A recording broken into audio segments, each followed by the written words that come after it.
Start with our value pick segment. Amisha, thanks so much for joining us. I'm going to ask you what you're making of the markets first off. I can't let you go on without getting your check on the markets. What are you making of the 4 days of gains that you've seen?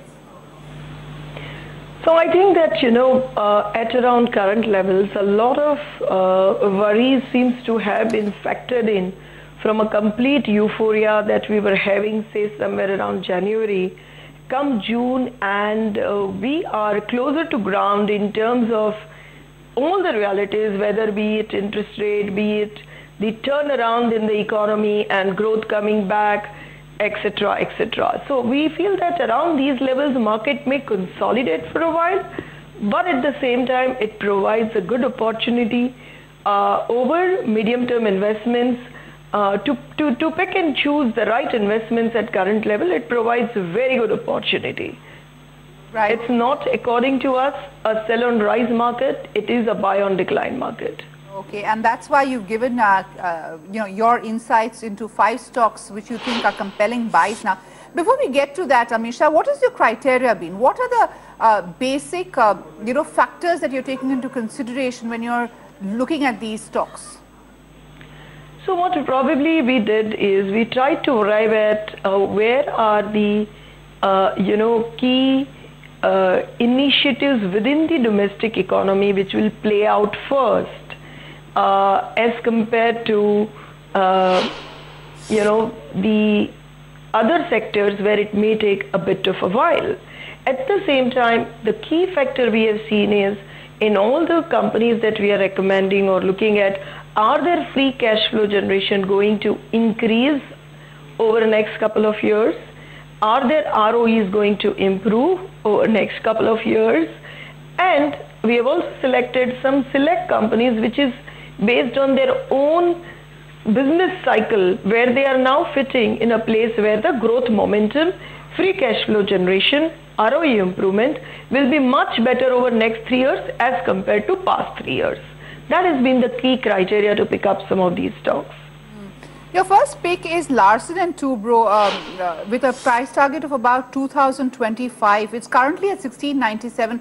What do you like about this stock, Amisha? Because one could argue that a lot of the capital goods stocks have already seen an up move. Why do you think it will go up by that much? So if you see in last 12 months, the stock has underperformed the market. Secondly, in last 12 months, some of their overseas contracts bleeded and they had to take a write-off, etc., etc. So the stock as well as earnings have gone nowhere. Going forward, we think that with the whole revival, if at all has to happen, we think is happening with government spending. It is not private sector spending which will lead. Now, government spending, be it in roads, railways, ports, defense, or to some extent power, but I am not very sure about it, all Larsen, in terms of its balance sheet, its ability, is very well placed to capture these upcoming order inflows. At the same time, the competition in this sector has to a great extent been so muted, with other balance sheets being so much in difficulty, that the expectation is that the margin profile going forward also will be much better.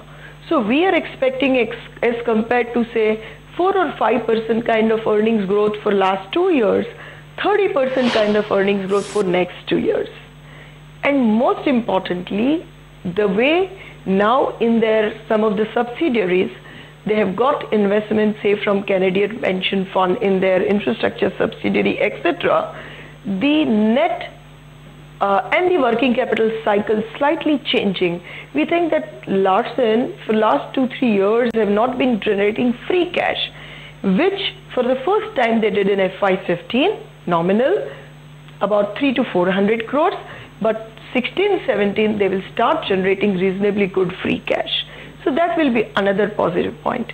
And last but not the least, we think some of their subsidiaries, which are now valued in sum of parts, as they start getting listed, will add more value to sum of parts than what is factored by analysts currently.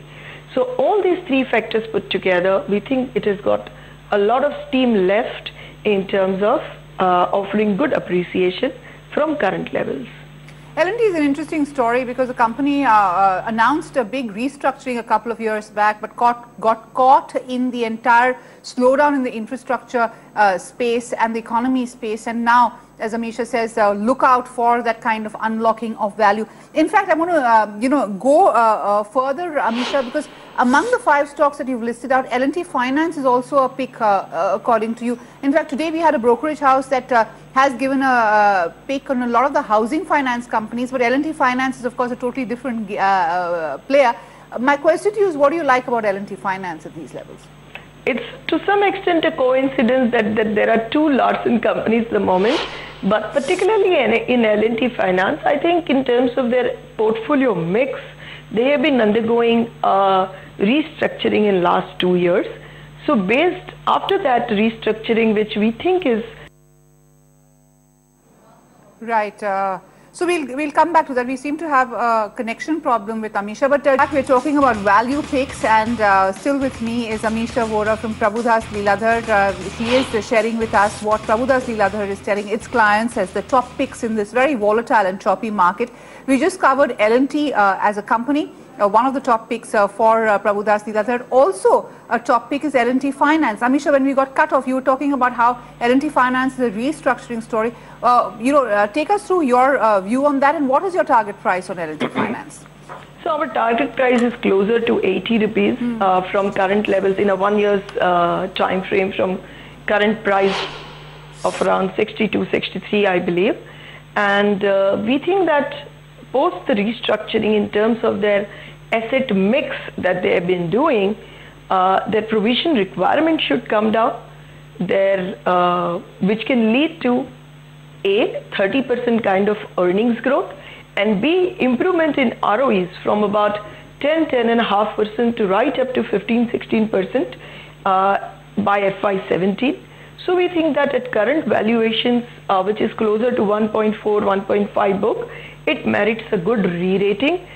Also their subsidiaries, which is mutual funds and housing finance company and some private equity fund, etc., are also shaping up well. So sum of parts leads us to believe that 80-82 rupees kind of a price target is very much possible. Your other pick is ICICI Bank, Amisha, and that's a very interesting stock because within the private sector banks, it's seen as a big one, but the action has been in other stocks like Axis in terms of sheer returns. What do you like about ICICI Bank? Because year to date, it has given negative returns. It's not been one of the big outliers out there. Absolutely. Year to date, it has given negative return. I think in also if one wants to see in comparison to, as what you said, precisely Axis Bank, it has underperformed substantially. Also, it is in comparison to valuation, there is a big gap which has happened now between the 2 companies. But our core belief is that ICICI Bank, which went through a bit of excessive provisioning and asset quality issues from some of their corporate exposures, we think is probably behind us, not completely, but to some extent behind us, and going forward the intensity of that should start coming down. Also, they are very well capitalized, so for next 2 or 3 years maybe they may not need any capital raising. At the same time, there's some of the subsidiaries, which is maybe insurance and some of the others, are doing exceedingly well. So unlocking there over next 2 years will also lead to value creation. So at current valuation, which is post this underperformance, looking very attractive to us, and ICICI Bank by FY17 for the first time will be in the vicinity of 16-17% kind of an ROE. So we think at this price to book, it offers a very good investment pick. So you've got a 390 rupee target over the next 12 months. One interesting pick that you have from the pharmaceutical space is Glenmark Pharma. By the way, it is at a 52-week high as well as we speak, so that's interesting. Among the mid-cap pharmaceutical companies, why do you like Glenmark so much? So we think that in Glenmark in particular, last 2 years have been extremely slow and also was the time when they were applying and having a lot of ANDAs from US. So now as we see in FY16, a lot of permissions from US have started coming in, and they have more than 36 products which are more than 3 years old in terms of getting their approvals from US, which is what the peak time when approvals start falling in place, which will give their US business, which is low working capital intensity, slightly better margin, a better fillip than the rest of the world business, which is high working capital intensity business. So we think that the product mix or the geography mix change over 16 and 17, which they will have, will lead to better growth with better cash flow, free cash flow generation. So we expect over the next 2 years, they will generate almost 2,000 crore plus of free cash flow. And that, along with recent PE infusion, which happened, will make them almost debt-free. So we think that not only there is a good 35–40% earnings growth, but there is a possibility of a slight re-rating, because the stock has of course performed a bit since the time we have been recommending. So put together, it can give very good returns. Just for our viewers, over the 1 year, Glenmark has given fairly good returns of about 68–69% as far as that stock is concerned, and over the YTD period, it is up about 26.5%. You know, if you look at the entire clutch, Amisha, as Nandan Chakrabarti of Axis was telling me this morning, pharmaceutical is so diverse. But we've seen a fair amount of buying across the mid-cap space. If you look at Aurobindo Pharma, you know, of course, the big guys like Sun, Lupin, etc. It's really a stock picking kind of a segment. You can't use it as a, you know, umbrella term for defensives. Among the pharmaceutical sectors, are you saying that Glenmark will possibly give the best returns because this is the classic defensive play? So we, as what you very rightly said, within pharma, it is more a choose and pick kind of a situation after the kind of huge run which they had over the last couple of years, particularly you know, choosing as to where some of the product portfolios are in terms of their life cycle.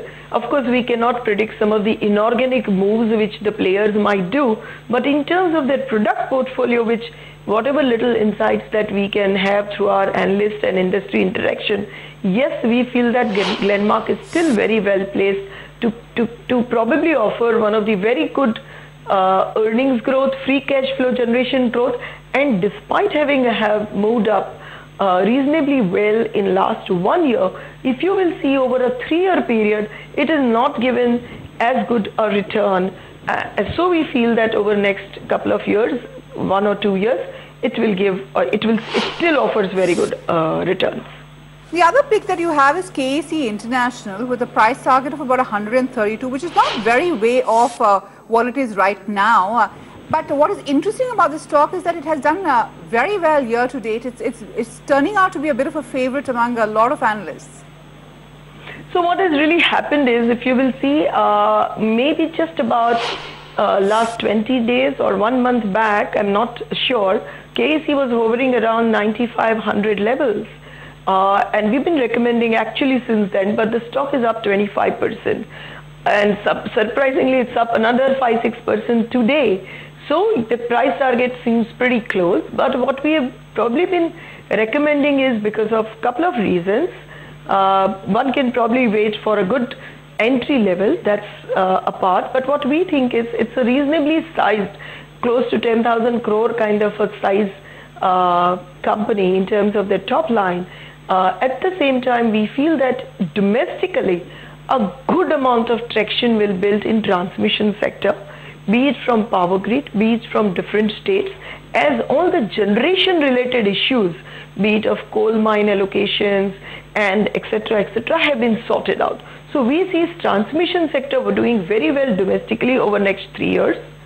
Once again, the competition in KAC segment, which was almost 15, 16 companies, have dwindled down to some 4–5 companies. So we think good order bagging, good margins. Of course, KAC has a lot of global business, particularly from Middle East and US also, and both the places we think, despite whatever has happened to oil, the order book inflow traction has been continuing. So we think that this company will pose from 75-80 crores profit to something like 250-300 crore profits by FY17. So 15 to 17 profit growth journey will be very strong. So that's why we like this, and this broadly this management have not been raising a lot of capital in the last 10 years, so we expect the same. So the current shareholders probably will get good returns because there will not be any major dilution. So we think that at decline, since the stock has moved up a bit, it offers a very good appreciation. Current price target may undergo a upward revision in short time from now. Just to recap, so Amisha and Prabhudas Leeladhar are talking about 5 stocks. You have Larsen & Toubro, Larsen & Toubro Finance, ICICI Bank, Glenmark Pharmaceuticals and KAC International. The themes are really cash flow, the fact of visibility going forward, and the fact that even though many of these stocks might have run up, there is a lot of room because in a peer-to-peer comparison, they might not be the stocks that have been outperformers. But Amisha, what are the risks to this assessment? What are the things that you'll be wary of on these stocks? So either we can take stock by stock, particularly Larsen. A good amount of story is dependent on how the order inflow and government action pans out within India. So that could be one of the key things. I don't think in terms of implementation we see fairly any major risk, except that there could be a few quarters where, you know, some orders may go a little disturb their margins or earnings, but I don't think that is a trend going forward. Coming to Glenmark, of course, a slower pace of permissions coming for the products as compared to what analysts is factoring, and one of their in-licensing or kind of exclusivity product which is not coming over 2 years. Some of them could be risk, but which is what we think is limited. In terms of KAC, some issues in Middle East cropping up could be a big risk. So there could be stock-specific risk, but I don't think that other than that a very major macro risk in terms of monsoon or in terms of interest rate can derail these stories particularly. Amisha, I am going to ask you, what are you telling your clients right now? You know, we've seen a fair amount of volatility and June hasn't been very good for the markets. We've seen big FII sell-offs. In terms of model portfolios, are you asking them to start nibbling if they were sitting on cash? How have you approached this whole month so far? So we do definitely believe that this is probably the time where one should not sit on larger cash, though the action in terms of very quick gains is limited, but that's the time when one really gets chance to pick up the stock at their own prices. So we do definitely believe this is the time to invest in build portfolio or not to sit on cash. The worry was at 9,000, maybe the worry is much less at 8,000, so to say. Okay, in terms of the time frame for these stocks, just for the viewers who are watching this, are you saying you have to look at it from a one-year horizon, or would you say it's a longer-term kind of portfolio that you have to create with these stocks?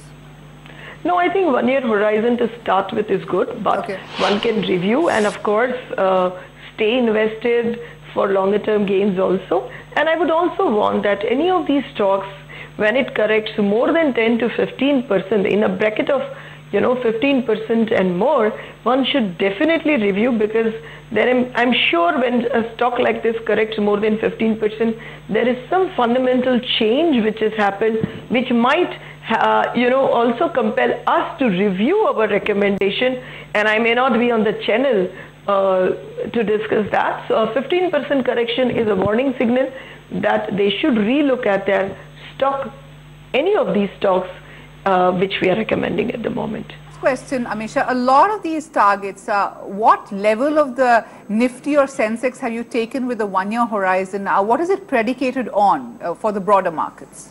Certainly. So we think that the Nifty range to start with would be closer to 7,750, 7,800, right up to 9,100 for the next 12 months. That's what we think.